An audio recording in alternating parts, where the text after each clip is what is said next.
지금까지 지내온 것도 주님의 은혜고, 몸도 마음도 연약하나 시험받아 살고 있는 것 같습니다. 주님 배울 날이 날로 가깝게 오고 있습니다. 여기까지 인도하신 긍휼의 아버지 하나님께 감사드립니다.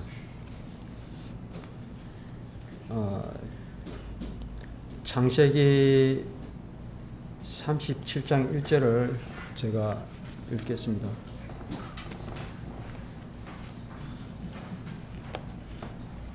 야곱이 가나안 땅 곧 자기 아버지가 나그네로 지내던 땅에 거하였더라. 요즘 이제 창세기 큐티 진행되는 그 37장입니다. 창세기 17장 8절에 내가 너와 내 뒤를 이을 멜시에게 내가 나그네로 있는 땅 곧 가나안 온 땅을 영존하는 소유로 주고 나는 그들의 하나님이 되리라 하십니다. 이 두 구절을 읽은 것은 이제 나그네라는 단어가 겹쳐 있기 때문에 두 구절을 읽었고요. 그리고 이제 제가 보는 성경은 약간 역본이 다른데 이게 제가 좀 익숙하고 좀 편해서 이걸 읽으니까 조금 양해해 주시고요. 원래 아까 읽으셨지만은 나그네가 아니라 거류하던 땅에 이렇게 나오거든요. 그래서 거류라는 말을 제가 찾아봤더니 어떤 곳에 임시로 머물러 사는가, 남은 나라 영토에 머물러 사는 게 거류라고 이렇게 좀 말이 좀 어려운데 나그네하고 비슷한 개념이니까 내용은 같으니까요. 좀 이해를 해 주시고요. 체제 기간 이런 것도 이제 거류, 그리고 이제 해외 주재원 또 그렇게 거류나 나그네 같은 개념으로 지금 이영호 형제님이 인디애나주에 이제 주재원으로 파견됐는데 일종의 거류하는 그런 입장인 것 같습니다.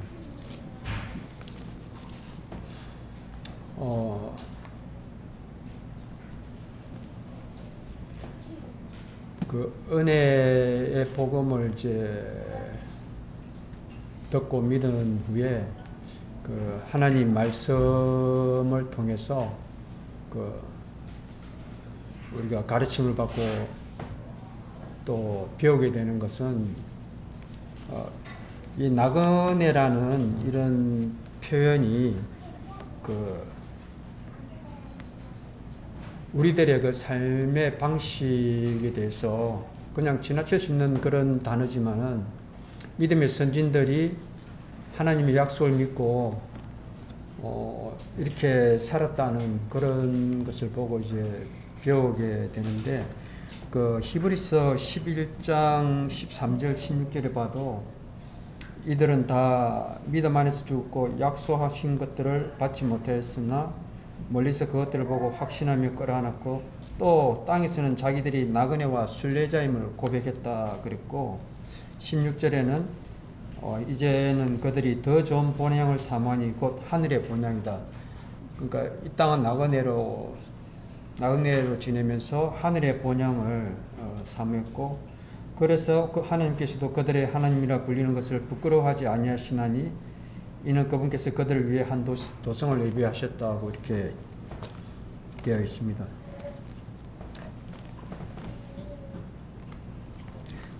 사무엘상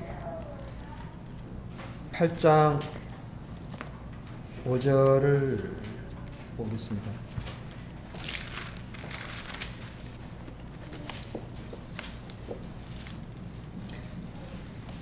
8장 5절에서 7절을 보면은 이스라엘이 왕을 요구하는 그런 내용이 나오는데 7절에 여호와께서 주께서 사무엘에게 이르시되 백성이 내게 말하는 모든 것에 관해 그들의 음성을 귀를 기울이라. 그들이 너를 버리지 아니하고 나를 버려 내가 자기들을 통치하지 못하게 하게 하였느니라 이렇게 되어 있습니다. 그러니까 하나님은 왕이신데 그 왕을 이제 거절을 하고, 또 하나님께서는 말씀해서 하나님께서 왕이시고 이스라엘을 또 일으키신 분인데 그들이 왕이신 하나님을 버리고 사람 왕을 원했는데 그것을 거절을 했다고 이렇게 했는데, 나를 버려서 내가 자기들을 통치하지 못하게 하리였다고 이렇게 나와 있습니다. 하나님이 왕이신데 사람 왕을 요구했고, 사람 왕은 사람들의 욕심에 의해 만들어졌고, 사람들은 욕심을 왕으로 섬기며 하나님을 거절했습니다. 육체의 욕심은 일시적인데 야고보서 1장 15절에 있듯이 욕심이 잉태한즉 죄를 낳고 죄가 장수한즉 사망을 낳는다고 이렇게 되어 있습니다. 시편 39편 5절에는 지난번에 그 감정대로 이렇게 말씀을 하셨는데,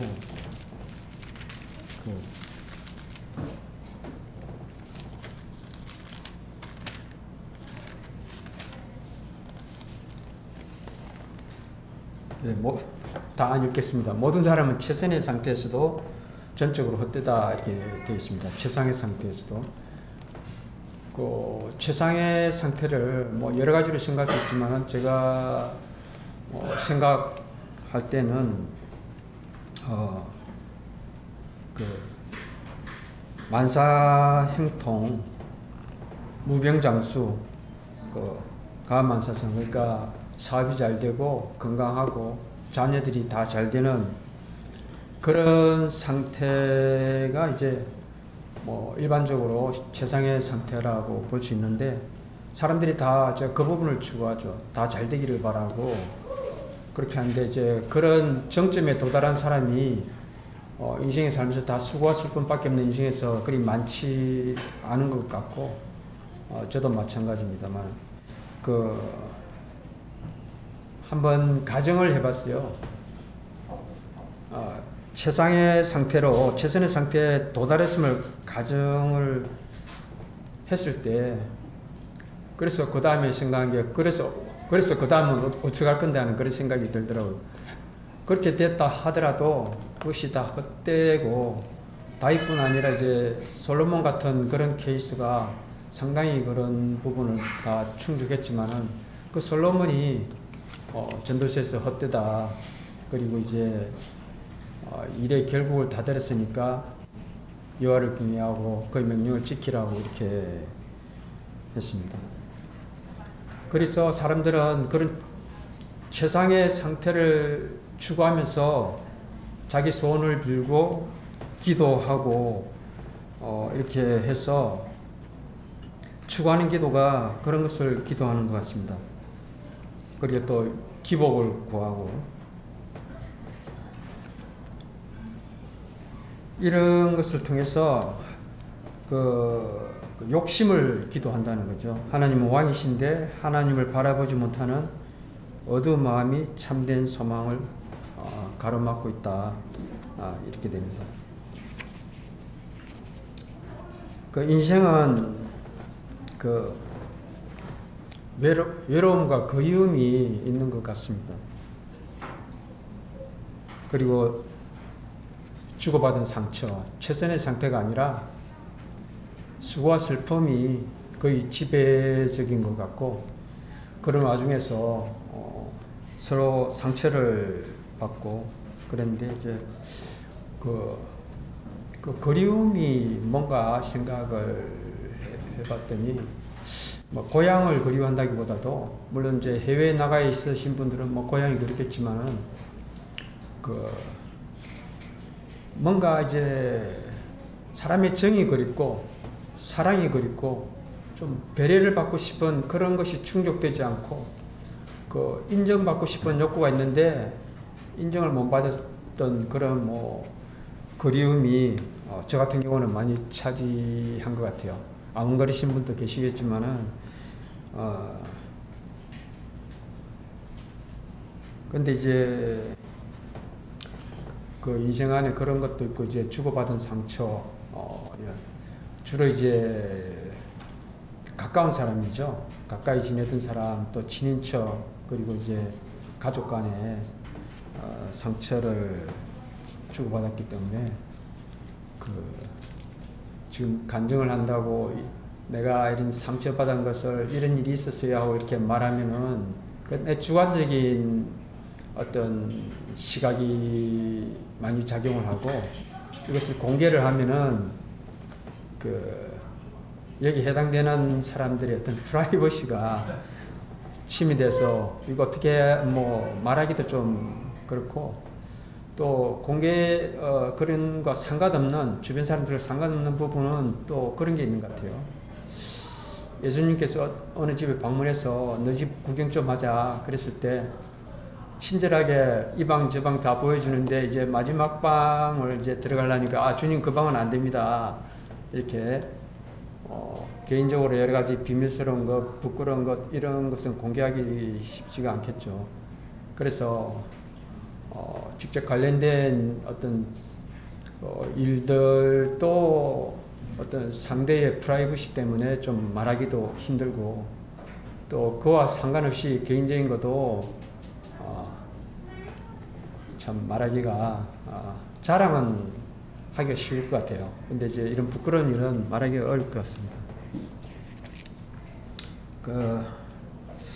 그런 인생에서 그 용서하지 못하는 마음도 있었고 주고받은 상처 이런 게 있었는데 갈라디아서 5장 26절에는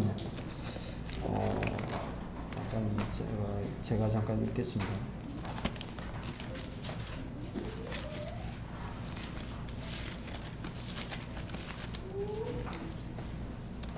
우리가 헛된 영광을 구하여 서로 노엽게 하거나 서로 시기하지 말라고 그렇게 있습니다.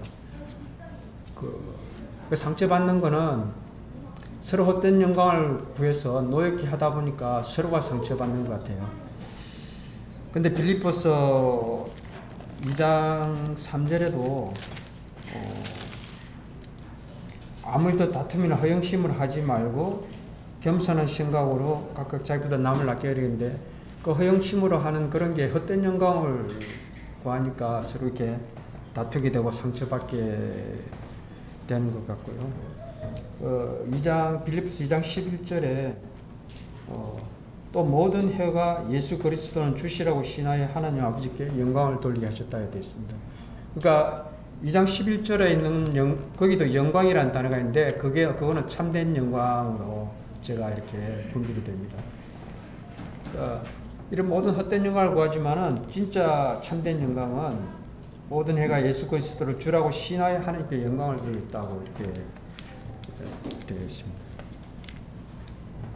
그 로마서 6장 23절에도 모든 사람이 죄를 지어 하나님의 영광에 이르지 못한다고 이렇게 되어 있고 이것은 로마서 6장 23절은 이 땅에 태어난 사람들이 어떤 디폴트가 그러니까 기본적인 기초 설정 값이 태어나면 무조건 일단 아담의 후손으로 태어나면은 죄를 지어서 하나님의 영광에 이르지 못하는 그런 채무 불이행 상태에서 태어나는 기초 설정 값인데 그 채무 불이행이니까 이 값을 치러야 되죠. 죄값을 치러야 되는데 우리 주 예수 그리스도께서 대속하심으로써 이 값을 치러 주셨고 그걸 믿음으로써 은혜로서 우리가 구원받게 된 걸 감사하게 신고합니다.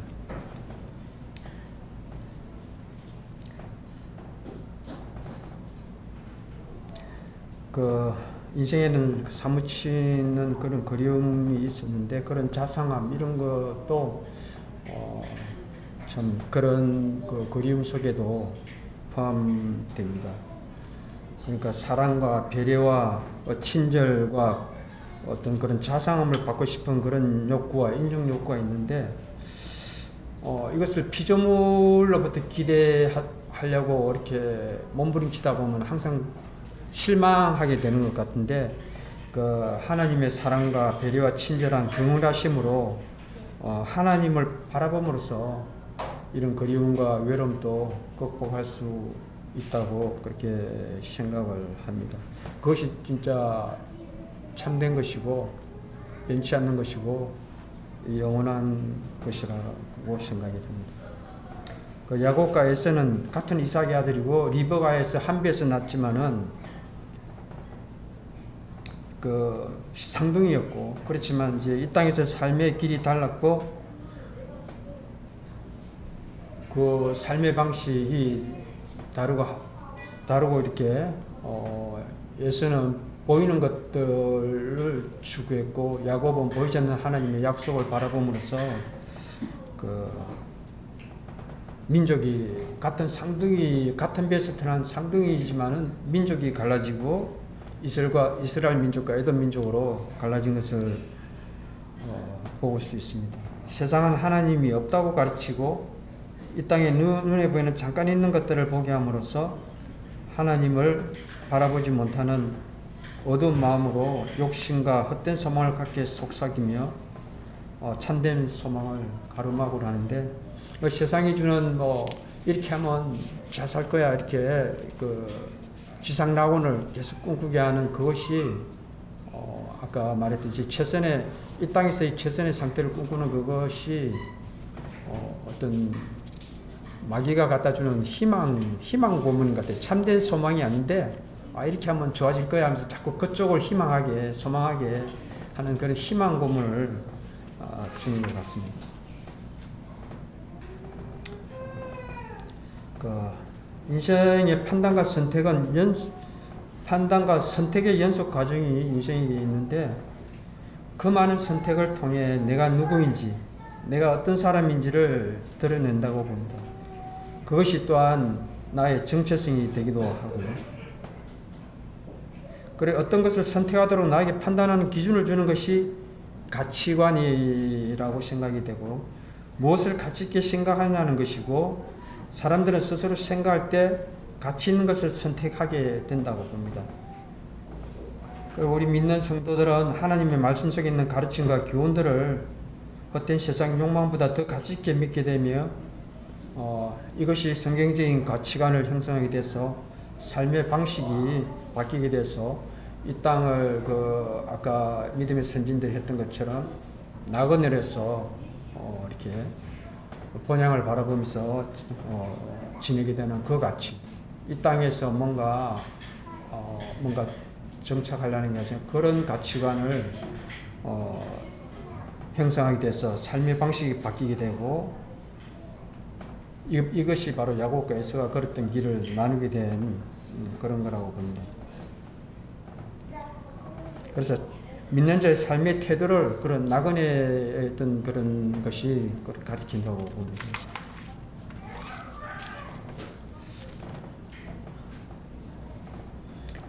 그 하나님을 바라보고 하나님을 왕으로 섬기는 그런 삶이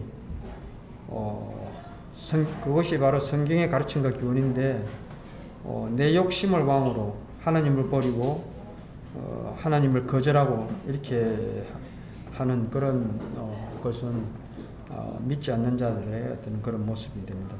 믿는 자의 정체성이 있다면 또한 이 땅에 태어난 그런 가정의 정체성도 있겠죠. 지금까지는 믿는 자의 정체성에 대해서 잠깐 나눴고요. 이제 제가 이제 부산에서 출생을 했고, 나이가 좀 이렇게 언제 이렇게 많이 나이가 먹었는지 모르겠습니다. 삼형제 중에 차남 가운데 차남으로 태어났고 여자 형제는 없습니다. 예. 근데 이제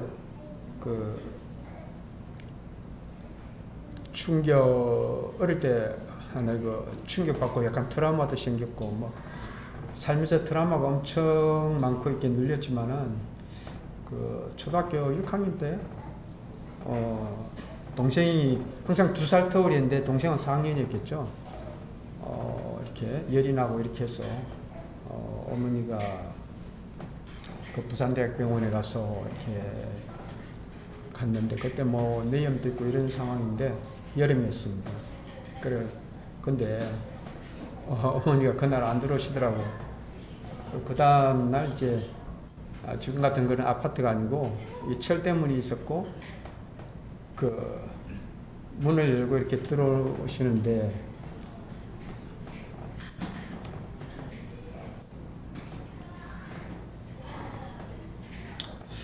통곡을 하고 들어오시고 외할아버지가 이제 막 말리시고 그러시더라고요.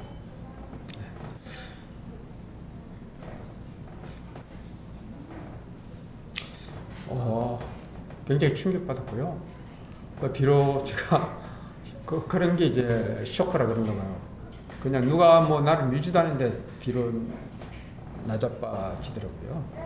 그렇게 했었고. 어릴 때 이제 또 그거보다 더 어린 시절에는 이제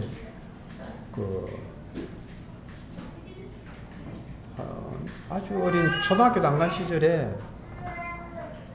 아이들이 놀면서 누군가는 몰라도 예수님께서 십자가에서 죽으시고 부활하셨다는 거예요. 어릴 때 아주 뭐 유치원 나이가 됐나 그건 잘 모르겠습니다. 그때 그렇게 말한 애도 어린애였어요. 거기서 조금 떨어진 곳에 그 애도 있었고, 그걸 제가 관심 있게 들었던 것 같습니다. 신기하다. 이렇게 했던 것 같고, 그 동네나 부산 그 주변에 이제 시장이 됐는데, 어릴 때는 아주 미신을 많이 봤어요. 뭐 굿하는 거, 또 이렇게 점치는 거, 소금 보는 거, 관상 보는 거, 뭐 토정 비결 이런 게 많았어요. 그리고 이제 뭐 유교 불교 제사 지내고 스님들이 이렇게 목탁도 드리고 또 절간 이런 것들 봤는데 참 신기하게도 저는 그거를 받아들일 수가 없었어요. 싫었어요. 일단 제사 지내고 보통 보면 같은 친인지들 다 그냥 제사 지내고 유교로 이렇게 다 하는데 저는 그게 싫었어요. 그래서 묘사라고 갔어요. 집에서 하는 제사가 아니고 그 종중땅 있고 산에 가서 무덤 앞에서 뭐 차려놓고 뭐 찌개에다가 뭐 녹그릇에 뭐 여러 가지 해서 묘사를 하는데 절을 하고 그때 아버지가 하니까 따라 하기도 했죠. 근데 이게 뭐 하는 거지? 그리고 그럼 저렇게 다 죽는다는 거냐? 근데 죽은 사람이 이렇게 한다고 해서 저걸 먹고 뭐 절을 받고 전혀 그럴 것 같지가 않았고 보통 그냥 별 거부감 없이 다들 거기 같이 따라가는 것 같았어요. 또 실제 지금 친인척들이 다 그러고 있고 저는 그게 싫고 그냥 그 교회가 그리웠어요. 근데 가지는 못하고 그런 상태였고요. 어쨌거나 군대를 가게 됐습니다. 군대를 가게 됐고 2년제 전문학교 뭐 화공과 공부는 못했어요. 공부는 안 하고 이름 없는 곳에 갔다가 지금은 그게 뭐 이름이 그럴듯하게 바뀌었더라고요. 제가 갈 때는 뭐 성지공업 전문 학교인데 지금 저기 동사무소가 아니고 학적을 뗐더니 부산과기대로 바뀌었더라고요. 그래서 뭐 이름이 굉장히 세련됐다 이렇게 했는데 전혀 제가 갈 때는 그런 데가 아니었습니다.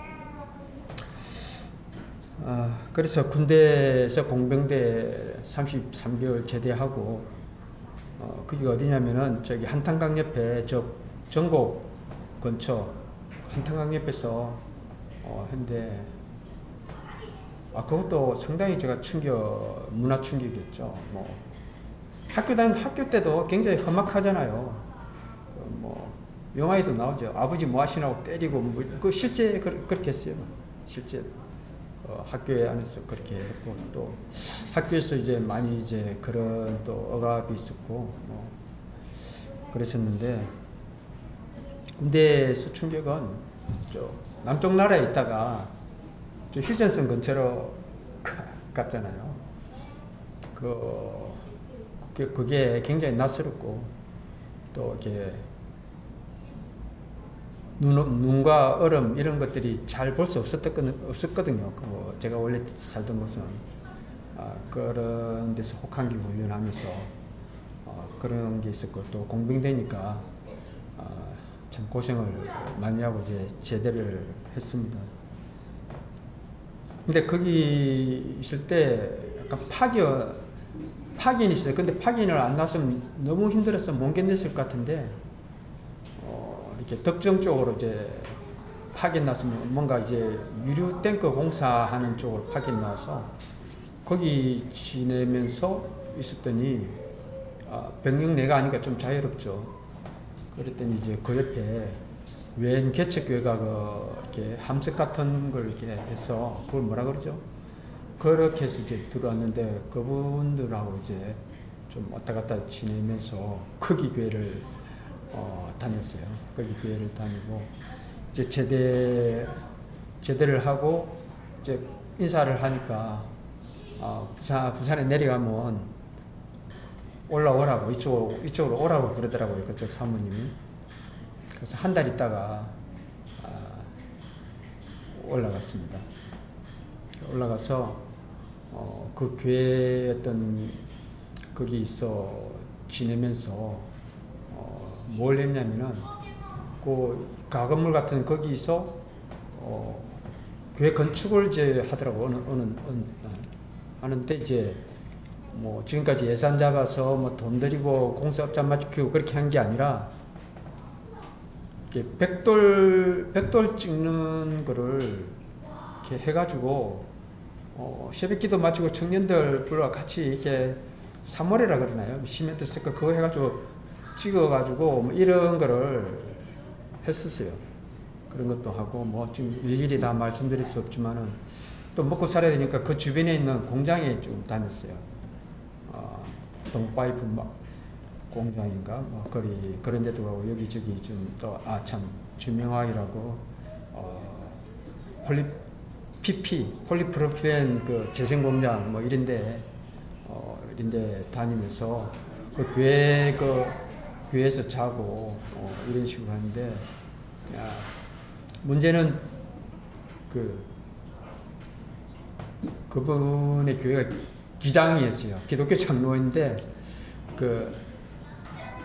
기장이면 장로교잖아요. 근데 그냥 오순절 은사주 뭐 방언하고 뭐 예언하고 뭐 방서 뭐, 근데 방언은 이제 기본적으로 하고, 부흥회 하면은 또 뭐 이런 부흥 집회 뭐 이런 거를 했어요. 그렇게 하다가 이제 제가 일하다가 한번 다쳤어요. 주명학이라는 데서. 그게 이제 부산항을 통해서 이렇게 외국에서 들어온 것 같아요. 그러니까 PP 재생을 할 수 있는 그런 게 엄청 컸어요. 그런데 그게 이제 이게 검은 테이프 같은 게 그게 양철로 된 건데 이렇게 꽉 묶어 가지는데, 그걸 이제 하역을 하는데 그 굉장히 무겁거든요. 장정들 한 두세 명이 같이 해야 밑으로 내리는데, 원래 그 힘을 써야 될 그동안 해왔고 용량이 있으니까 딱 잡고 있는 힘을 다해서 뒤로 팍 떼는데 그 뒤쪽이 꺾여 있었던 거예요. 확 해가지고 12톤 차에서 떨어져서 맨바닥에 허리 다쳐서 병원에 이제 간 적이 있는데, 그러고 나서 이제 조금 기도원도 가고 뭐 거기 동두천의 미래한 기도원 뭐 이런 데도 가고 이렇게 지내다가 어떤 계기가 있어서 신문 광고를 보고 이제 찾아간 것이 이제 뭐 이렇게 그런 이런 성격 개조 이런 회복하는 그런 훈련하는데 그런 게 있어서 거기 갔더니 그걸 주관하는 사람이 이제 성락교회였고 뭐 또 나중에 전도사가 되고 있는데 그 이분이 그 경기도 광주 쪽에 있는 데서 뭐 다메섹 기도원이라는 것도 또 이렇게 했어요. 그리고 또 공장을 가지고 있었어요. 그래서 이제 성락교회를 발을 딛고 또 이제 그 공장이 뭐 하는 데냐면은 지금은 그 스티커 같은 게 있는데 요즘은 다 LPG 잘 안 쓰죠. 그 당시에는 LPG를 많이 쓰는데 거기에 LP 가스 공업업체에 납품하는 건데 그게 뭐냐면은 봉인캡이라는 게 있어요. 봉인캡. 이제 그 가스 나오는 쪽에 봉인을 하는데 그게 이제 그걸 납품하고 그 대치동에 LP 가스 공업업체 또 그 원료를 또 배합하는 걸 제가 했습니다. 그게 이제 뭐 메탄올하고 뭐 에테르, 뭐 캄파 그리고 또 여러 가지 그런 니트로글리세린가 뭐 지금 잊어버렸네. 그걸 즉 배합 비율을 맞춰서 배합하면 꿀 같은 액이 나오는데 그거를 만들어서 이렇게 하면 나중에 그게 탁 붙어서 팽팽하게 해서 그걸 이제 막아주는 그런 봉캡인데 지금 그 뒤로 이제 막 형제간에 싸우고 이렇게 하다가 그 스티커 같은 거 붙이는데 그거는 사실은 봉캡이 아니죠 실질적으로. 이게 한번 그건 터지면은 그러잖아요. 뭐 예를 들어 선거할 때 봉인을 해놓으면 그거 뜯으면 완전히 뭐 안 되는 것처럼 그것도 그렇게 되어 있었는데 이거는 뭐 그냥 이렇게 해서 되는 거니까 어쨌거나 납품이 싸우느라고 납품이 안 되니까 그쪽에서 그런 쪽으로 해서 그 회사가 이제 가게 됐습니다. 그때 이제 그분을 만나고 이렇게 한 데가 그 우리나라에서 그 유명한 강남이었어요. 전형적인 강남 아줌마였고 또 그게 서초구 반포동이었거든요. 신반포.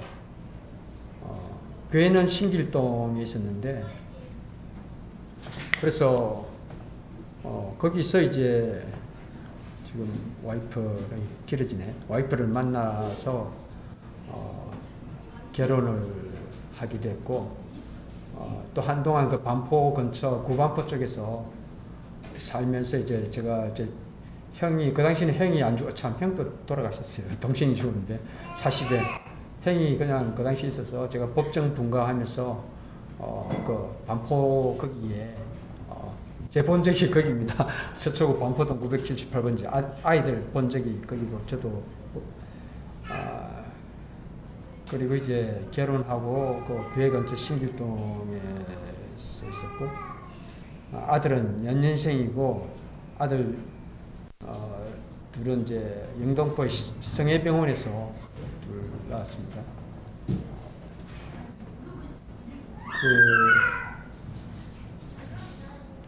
그러니까 결혼하자 바로 그냥 아들 들었었고요.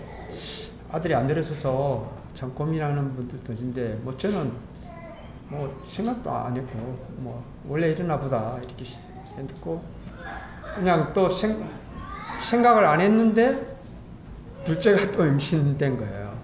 뭐 그때 들었던 말이 뭐 이게 수유 중에는 임신이 안 된다는 뭐 그런 말들이 있었던 것 같아요. 근데 둘째가 들었으니까 막 조금 짜증을 내면서 이거 어떡하냐고 뭐 이러면서 원래 생각 안 했던 거니까 그러면서 뭐 낙태 이야기 이런 말을 입에 올리더라고요. 그래서 근데 아니 그런 게 어디 있냐고. 그러니까 뭐 결혼하기 전부터도 제 생각 속에는 그런 거는 없었어요. 그렇게 하면 안 되는 걸로. 근데 이제 그 말을 입에 툭 내고 또 그 위에 이제 돌아가신 처형은 또 낙태한 경험이 있더라고요. 다 성락교회 안에서 믿는 분들이에요. 그래서 그것도 뭐 지나른 쪽도 조금 뭐가 있는 것 같고 같은 교회에 있으면은 그 뭐 다 나하고 비슷한 줄 알았어요. 근데 알고 보니까 생각이 물론 이제 그 당시에는 그 교회가 좀 뭘로 유명하냐면 귀신 쫓는 걸로 이렇게 김기동 목사 수만 명이죠. 뭐, 그 무장공비 김신조 씨도 그 교회에 있고 온갖 뭐 서울대 교수 뭐 온갖 뭐 이렇게 고학력자들이 다 있었습니까? 그 똑똑한 분들이 뭐 이상한 데 있지 않겠지 이런 마음이 있었어요. 그리고 이제 와이프도 그렇고 그 주변 친구들도 다 서울의 유명 대학 출신들. 그래서 그걸 뭐라 그러냐면은 CBA라고 그랬어요. 그 캠퍼스 베리아 아카데미라 해가지고 그 대학 기독 동아리 중에 하나인데 그 성락교회 쪽 기독 동아리예요. 그 저도 이제 뭐 베리아 아카데미라고 그걸 또 했는데 거기에 많은 목사들이 와서 2년 과정을 하는데 저도 그걸 들었고요. 아마 뭐 윤석전, 장경동 목사도 아마 그거 다 배웠을 거예요. 다 그 영향을 받았을 것 같고 많은 목회자들이. 그래서 그 뭐 귀신을 구속사전 찾아보면 죽은 자의 넋이라고 되어 있고 귀신이 나가니 뭐 이렇게 하니까 그게 조상 귀신 뭐 죽은 자들이 이제 구천을 떠돌아다니다가 이제 귀신 들린다. 그래서 쫓아낸다. 성경에 귀신 쫓는 게 나오니까. 근데 이제 번역이 그렇게 했지만 성경 영어는 데빌스라서 대문자 단수 데빌 사탄 마귀가 아니고 그 마귀들인데 그게 죽은 자의 혼령이 아니라 사람이 죽으면 이 구천을 떠돌아다니지 않잖아요. 그 당시에는 그걸 잘 몰라가지고 그런가 보다 했는데 나도 그랬지만은 아닌 걸 이제 접하게 된 거는 이제 뭐 하나님께서 인도하셔가지고 이제 킹 제임스 성경 쪽으로 오면서 점점 이쪽으로 제가 이동을 하게 됐는데 그쪽으로 안 가고 이쪽으로 이동하면서 안 그래도 뭐 그렇게 좀 결혼하고 좀 여러 가지 이렇게 좋을 게 없었는데 거기서 또 내가 빠지니까 엄청나게 분노를 하고 속았다는 거죠. 이제 다른 건 아무것도 없으면서 내가 믿는 자라고 내가 봐줬더니 이제 그 믿음도 아니라는 그런 식인데 제 속으로는 나도 뭐 얼마나 그랬지 나도 믿는다고 결혼했지만 그쪽이 아닌 것 같은 생각이 들었어요. 그래서 그렇다고 해서 그게 말이 통하는 건 아니니까 그런 상황이었고 그래서 그쪽을 나오게 됐습니다. 하여튼 그 당시에 있을 때는 뭐 저는 저 나름대로 뭐 책을 강남에 있었으니까 고속터미널 앞에 그 기독교 서점들이 많아서 그쪽을 하면서 책들 좀 살펴보고 이렇게 하는데 제가 그 당시는 관심 가졌던 게 뭐 수목음교회가 유명하고 또 뭐 좀 성공복음 뭐 로버트 실러나 노만 빈센트 필 뭐 이런 거 있잖아요. 그런데 제가 좀 관심이 있었고 또 제가 참 천주교 그쪽 가기 전에 천주교를 제가 갔었어요. 그래서 천주교는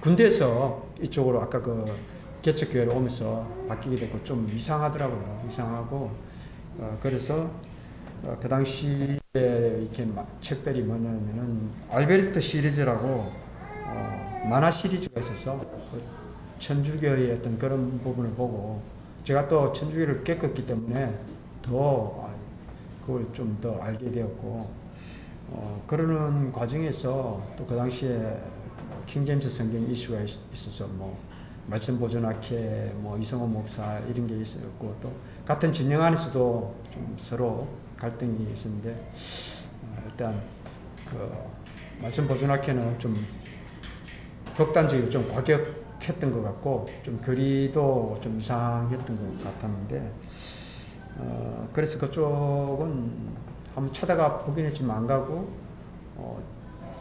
그 돛불이라고 이런 책을 냈는데 그분이 이제 박만수 형제라는 분인데 거기에 이제 간 곳이 뭐냐면 자양동의 하우스 처치 형태로 모였어요.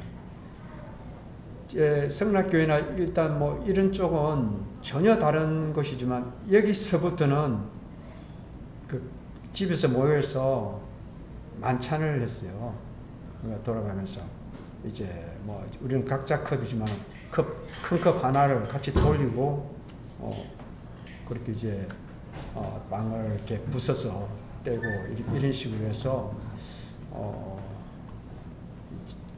기존 제도권교회 쪽하고는 좀 다른 방향을 걷게 됐는데, 거기서 만난 분이 임재영 형제님, 그리고 이제 이성훈 형제죠. 인도교회 이성훈 형제, 그리고 이제 정동수 목사, 지금 헌정역 번역하신 분, 그리고 차한 박사라고, 이 사람이 서울대 나온 의학 박사신데 또 목사 안수까지 받으신 분인데, 거기서 여러 가지 권위역 성경 번역위원들이 한 10명 정도 모여서 번역하고, 두 개의 바빌론이라고 알렉산더 힙슬로이 쓴 이런 천주교 바빌론 종교에 대해서 큰 두꺼운 책을 또 거기서 이제 같이 번역하는 그런 것을 했기 때문에, 저는 이제 기독교 속의 미혹이라든가 이런 부분에 대해서 관심이 있었고,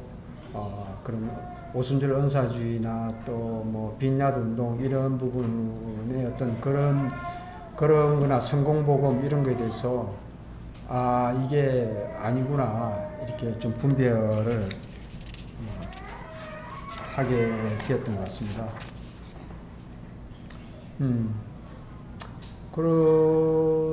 그러다가 결혼 초기에 이제 아버지께서,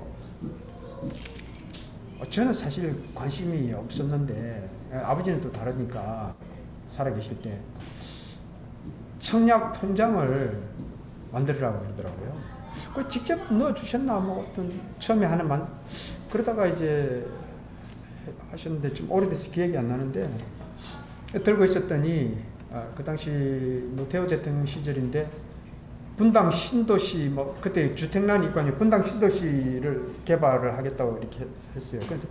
근데 청약이 있어서 뭐 상계동에도 넣고 했는데 떨어졌는데, 그 분당 신도시에 이제 그게 있어서 그쪽에 고속터미널 앞에 거기서 이제 모델하우스가 있었고 청약을 넣었더니 당첨이 됐어요. 그래서 거기가 어디냐면 이제 분당에 샛별마을이라고 있는데, 거기 동성아파트 27평짜리인데, 그래서 최초 이제 시범단지 다음으로 최초 입주자가 되었고요. 그게 이제 한 5천만 원 정도인데, 제가 없죠. 그런 거 안 했으니까. 말하자면 이제 아버지의 그 평생 퇴직금을 도와주셨어요. 네, 그것은 도와주셨지만 여기서 먹고 사는 거는 제가 어떻게든 먹고 살았어요. 먹고 살았는데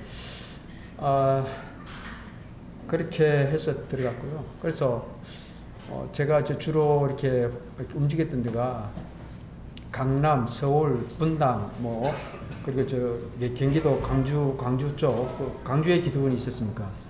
그렇게 이동하고 또 납품하고 뭐 안양에 또 공장이 있었으니까 이렇게 하면서 수도권에 됐죠. 근데 제가 아까 부산이라고 이렇게 좀 시간이 많이 됐네. 부산이라고 이제 했지만은 그 당시는 다들 어려서 시골에서 무작정 상경해요. 왜? 일자리 구하러 먹고 살려고. 근데 그 당시 부산은 굉장히 그 인구가 늘어나고 있고 공장이나 주변에서 돈 벌러 오는 동네였고, 또 나름대로 저희 집이 뭐 부자는 아니지만 그래도 밥 안 굶고 사는 그 정도는 됐어요. 뭐 셋방도 아니고. 그런데 제가 이제 무작정 상경하고 서울로 간 것이 아니라, 저는 오히려 동두천 밑에 덕정에 그 회천면 회정리라는 그 아까 개척교회인데 그쪽으로 갔어요. 그러니까 시골로 간 거죠. 나는 그렇게 상경을 한 게 아니라. 근데 그때 느낌이 거의 그때 허벌판에만 논밭이 있었는데 그냥 나를 이렇게 들어가지고 그 허벌판에 그냥 내동댕이 친 것 같은 그런 데서 그냥 어떻게 보면 걸어 나왔고 어떻게 하다가 강남으로 오게 됐어요. 그래서 그게 거의 이 서울 수도권에 거의 한 40몇 년 동안 이제 있게 됐습니다.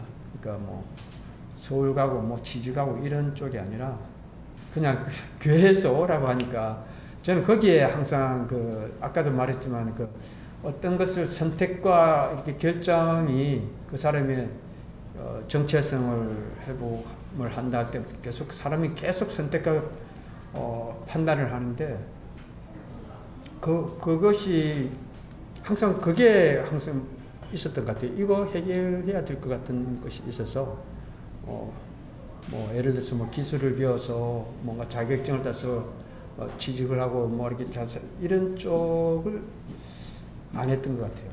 근데 이제 그런 쪽을 안 했는데 어쨌거나 먹고 살았고, 뭐 살면서 집에 살 떨어진 적도 없었고, 뭐 멀쩡한 집에서 살았고요. 또 그러니까 그런 적이 없는데 스트레스를 엄청 받았는데 되게 힘들었어요. 뭐 살이 떨어져서 힘든 게 아니라 저는 그런 부분에서 다른 부분이 아니라 그런 부분에서 힘들고, 분당에 있다가 이제 또 그걸 팔고 또 좀 이쪽으로 오고 그렇게 했습니다. 그러다가 지금 여기 있는 집도 어떻게 뭐 좋은 자리에서 뭐 투자로 한 것이 아니고, 워낙 뭐 그냥 별로 그게 없어서 그냥 여기서 살자 하고, 약간 그 당시만 해도 조금 허허였어요. 근데 지금은 또 거기가 또 괜찮아졌더라고요. 그리고 이제 또 얼마 전에는 그 동탄에 신주구 문화타운이라고, 거기 이제 뭐 이름이 파크리스예요. 그 아파트 이름이. 그 이제 아들 영식 앞으로 이렇게 하나, 이렇게 그것도 미분양이었고, 지금 사는 데도 미분양이었고, 그렇게 해서 계약을 했는데 입주가 이제 다가오는데, 영식가 전혀 이걸 모르고 개념이 없고, 나는 그래도 먹고 사는 것까지는 다 했는데 아버지가 도와주시더라도 모든 걸 지금 다 하는데 오히려 막 그냥 지금 제가 고민을 하고 지금 있는 그런 상황도 안 갈 수가 없어요. 그래서 지금 그러고 있습니다. 그 많은 이제 여러 교회를 거쳤지만은 그 서수지교회 모임과 교제를 통해서 은혜의 복음이 더 선명했고요.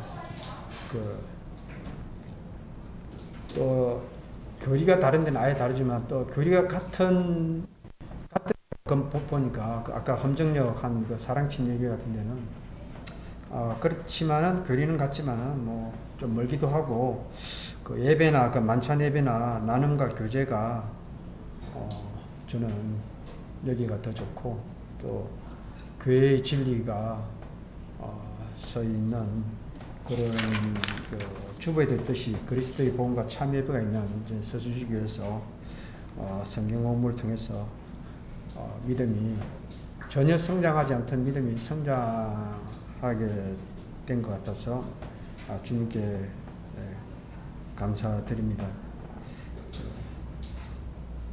이런 직접적인 교제를 통해서 더 이렇게 복된 시간을 허락하신 주님의 축복하심에 감사드립니다.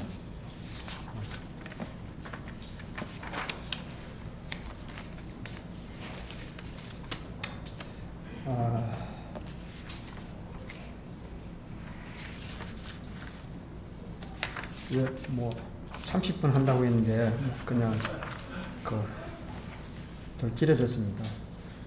어쨌거나